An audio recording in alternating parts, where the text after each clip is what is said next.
bougeoir dans le verre.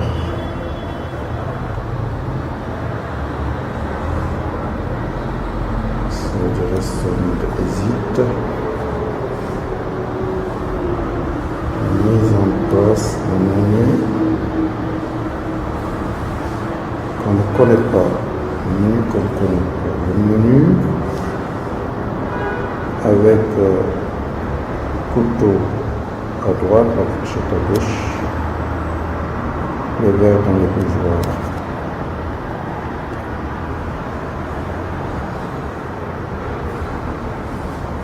La décoration florale. Console, manger, avec le matériel de la mise en place. Et le couteau à droite, la fourchette à gauche et le verre à eau. Je vous présente ici la mise en place d'un menu que nous connaissons à base d'une entrée, n'est-ce pas, avec, vous voulez, une salade niçoise, du poisson comme plat de résistance et comme dessert, une tarte aux pommes, par exemple. Et évidemment, l'assiette à pain que vous avez, qui est située à droite et qui supporte un couteau qu'on appelle couteau à beurre de pain. Cette mise en place, différente de la première mise en place, cette mise en place, c'est celle-là qu'on appelle mise en place de menu connu. Donc, si je me répète, une mise en place dont on ne connaît pas ce que le client va consommer, donc cette mise en place qui nous permettra tout simplement, n'est-ce pas, d'attendre le client, de l'installer, de prendre sa commande, et lorsqu'on saura sa commande, on va lui faire une mise en place complémentaire. Ensuite, cette mise en place qui est là, que vous avez et qu'on a tout simplement dit, c'est une mise en place d'un menu que nous connaissons, avec évidemment le verre à eau et le verre à vin.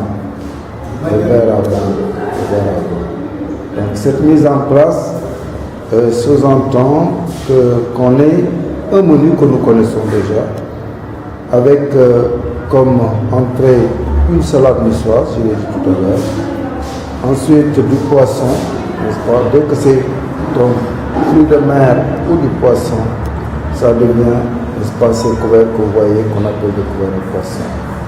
Donc voilà une mise en place d'un menu que nous connaissons. Merci. Alors, je me présente, Mamadou Sey, technicien supérieur en hôtellerie et restauration, pour tout simplement vous permettre de connaître le matériel du restaurant, de pouvoir chez vous, en toute tranquillité, faire votre mise en place et servir vos invités. Dans un premier temps, je vais d'abord vous montrer le matériel que vous devez utiliser pour votre mise en place. Et progressivement, nous allons aller à la mise en place, le service, les différentes sortes de services d'ailleurs, qui vous permettront, quand vous recevez chez vous, quand vous avez vos invités, de pouvoir les servir avec, je peux dire, avec toute la teranga sénégalaise, hein, mais aussi à l'européenne, quand vous les servez à l'européenne. Au Sénégal, c'est vrai, nous avons l'habitude de poser nos plats, n'est-ce pas, par terre, que les gens mettent la main ou la cuillère. À l'européenne, nous avons tendance à nous mettre à table. Et il y a des convenances qu'il faut évidemment pour pouvoir servir à table. Je vous remercie. Et la suite, ce sera le matériel, les différentes sortes, n'est-ce pas, de matériel que nous avons. le matériel de restaurant est divisé en 4 parties. Nous avons ce qu'on peut appeler la vaisselle. C'est l'ensemble des pièces que vous avez en porcelaine ou en faïence. Ce matériel, dont les principales pièces sont essentiellement les assiettes. Et dans ces assiettes, vous avez celle-là qu'on appelle la grande assiette. Cette assiette qui nous permettra de servir les entrées, les salades, n'est-ce pas? De servir aussi les plats de résistance.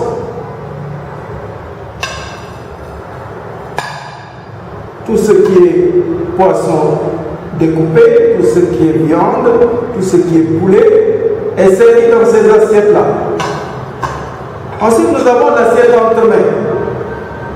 L'assiette entremets, c'est cette assiette qui nous permet de servir les entrées, n'est-ce pas, qu'on peut servir aussi dans les grands que dans les entremets, mais qui sont, quand on dit entremets, pensés au dessert. Donc, ce sont des assiettes pour servir les desserts, les gâteaux. Je dis toujours, l'entrée est un petit encas pour ouvrir l'appétit. Le plat de résistance, c'est le plat le plus copieux. Et évidemment, il y a aussi un petit encas sucré qui nous permet, n'est-ce pas, de terminer le repas. Dans ces assiettes entremets, nous servirons aussi, évidemment, les fromages. Donc les fromages qui vont être servis aussi dans ces assiettes-là. Nous avons les assiettes creuses pour tout ce qui est potage et les pâtes. Les potages sont les soupes, les crèmes, les veloutés, donc que nous pouvons servir dans ces assiettes creuses. La particularité maintenant de ces assiettes creuses, c'est qu'on ne peut pas les poser tout seuls devant le client. On a toujours besoin de les poser sur une grande assiette. Et les servir comme ceci et les débarrasser comme cela aussi. Nous avons une autre assiette beaucoup plus petite que l'assiette entremets, que l'on appelle l'assiette à pain, qui nous permet de servir individuellement le pain au client. C'est vrai qu'il y a 2 façons de servir le pain. C'est lorsqu'on sert l'ensemble des clients dans un panier qu'on met au milieu de la table, en tout cas sur la table pour tous les clients. Et lorsqu'on veut servir, n'est-ce pas, individuellement, le pain au client, c'est assez de les poser à gauche de la grande assiette. À la mise en place, je vous montrerai évidemment comment on la pose et comment on mettra le couteau à beurre. Donc ça va être, n'est-ce pas, quand je vous montrerai la mise en place. Je disais donc qu'il y a une petite assiette, cette assiette qui est l'assiette à pain. Nous avons évidemment d'autres assiettes qu'on appelle les assiettes gastronomiques, qui peuvent être des grandes assiettes, qui peuvent être des assiettes entremets, qui peuvent être des assiettes creuses, pour la bonne présentation des mets. On parle d'assiettes gastronomiques, ce sont ces assiettes-là même qui nous permettent de faire ce qu'on appelle un service personnalisé. Vous savez, dans notre métier, on dit la présentation vaut mieux que ce que l'on sert. Ce que l'on sert, n'est-ce pas, c'est le service qui est le plus important.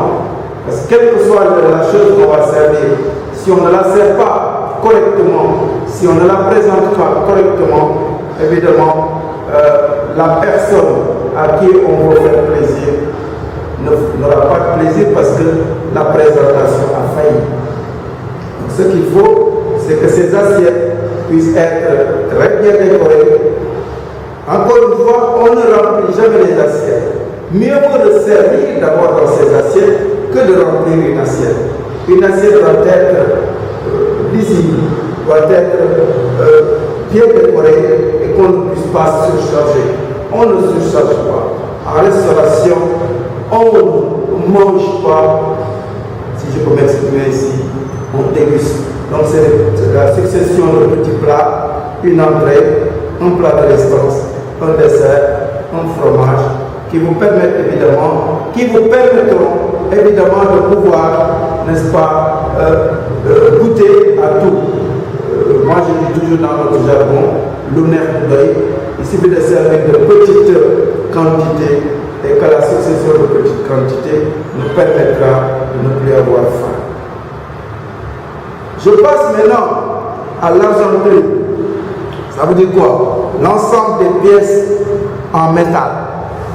En métal, qui peuvent être en métal argenté, c'est pour ça qu'on l'appelle argenterie. Nous avons toutes les pièces qui sont en fer, en métal, qu'on appelle argenterie. Donc les principales pièces maintenant sont composées essentiellement des couverts. Les couverts c'est quoi? Ce sont les couteaux, les fourchettes, n'est-ce pas, qui nous permettent, les cuillères, qui nous permettront évidemment de pouvoir servir et de pouvoir peut-être à la place du client déguster. Donc je disais donc que ce matériel est composé de 4 entités, de 4 ensembles. Je viens de vous parler de la vaisselle et de l'argenterie qui se compose de l'ensemble des pièces en métal. Il y a même des couverts en or quand vous allez dans les palais, quand vous allez dans les palais royaux, quand vous allez dans les résidences, n'est-ce pas? Il y a des couverts qu'on appelle des couverts en or, que l'on sort évidemment pour les invités de marque. Donc, ici nous avons ce qu'on peut appeler les couverts. Les couverts qui sont les principales pièces, ça veut dire qu'il ne peut pas être autre chose que du métal. Ici nous avons la fourchette classique à viande, appelée aussi fourchette de table, accompagnée d'un couteau qu'on appelle couteau classique, couteau à viande, couteau de table.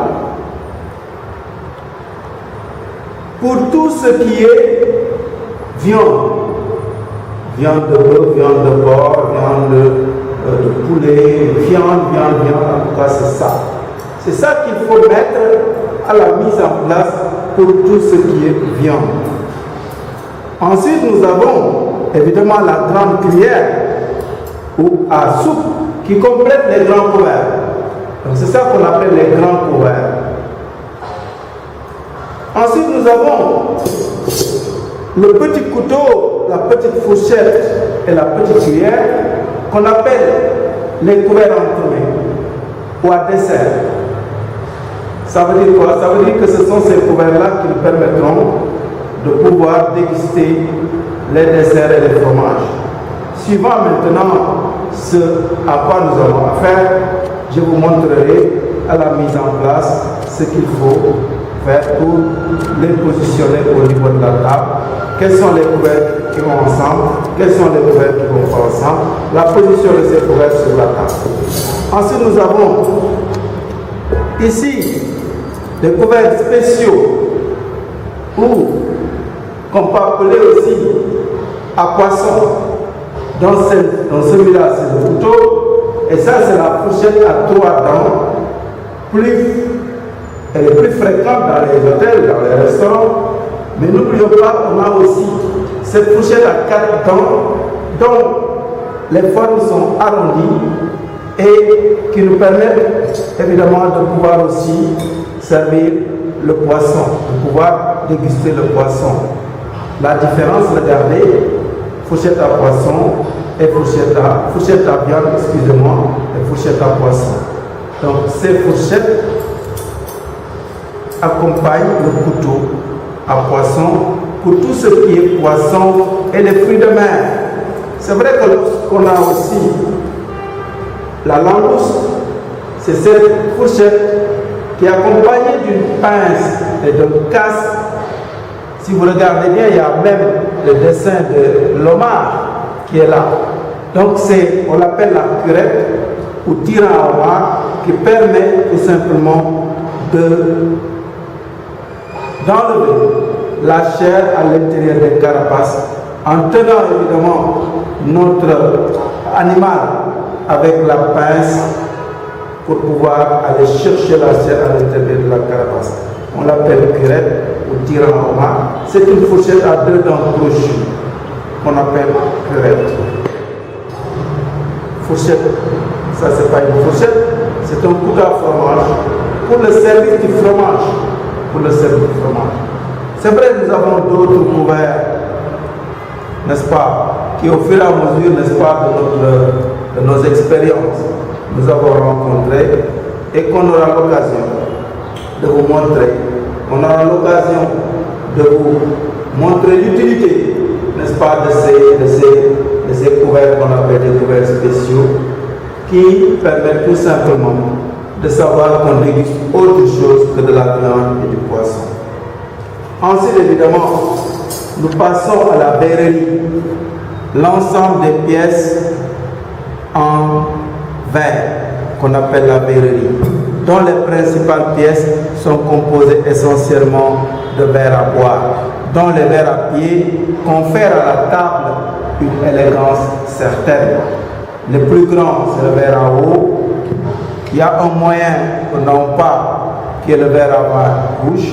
Le plus petit, c'est le verre à vin blanc. Évidemment, la flûte à champagne. Et nous avons évidemment d'autres verres qu'on appelle les tumblers, d'autres verres qu'on appelle les short drinks, les long drinks, qui nous permettent évidemment de servir des boissons sucrées, des boissons alcoolisées. Ces verres nous permettent de pouvoir, lorsque nous avons des invités, de pouvoir les servir.